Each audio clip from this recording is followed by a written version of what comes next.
છોટાઉદેપુર જિલ્લાના કવાંટ તાલુકાના અતિ અંતરિયાળ એવા કેલદરા ગામની સામાન્ય આદિવાસી પરિવારની દીકરી પાયલટ બની છે. શીતલ રાઠવાએ જવાહર નવોદય કેન્દ્રીય વિદ્યાલયમાં ધોરણ 12 સુધીનો અભ્યાસ કર્યો હતો. માતા પિતાએ દીકરીના અભ્યાસ માટે 50 લાખનો ખર્ચ કરીને તેને સાઉથ આફ્રિકા મોકલી હતી. તે રાઠવા સમાજની પહેલી મહિલા પાયલોટ બનતા સમાજમાં ખુશીની લાગણી જોવા મળી રહી છે. મહિલા અને બાળ કલ્યાણ મંત્રી ડોક્ટર મનીષાબેન વકીલે શીતલ રાઠવાને શુભેચ્છાઓ પાઠવી છે.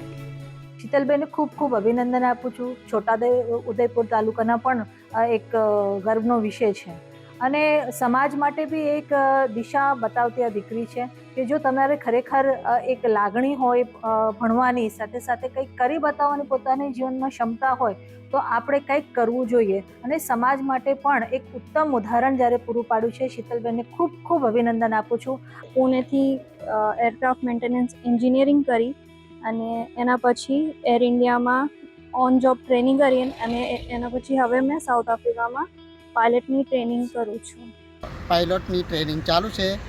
ખાલી 3 મહિના એમના હવે બચેલા છે અને આજે ગાંધીનગરમાં મહિલા બાળ વિકાસ મંત્રી મનીષાબેન વકીલ એ આજે રાજ્યમંત્રી છે એમની મુલાકાત લીધી અને શીતલબેનનું સન્માન કર્યું.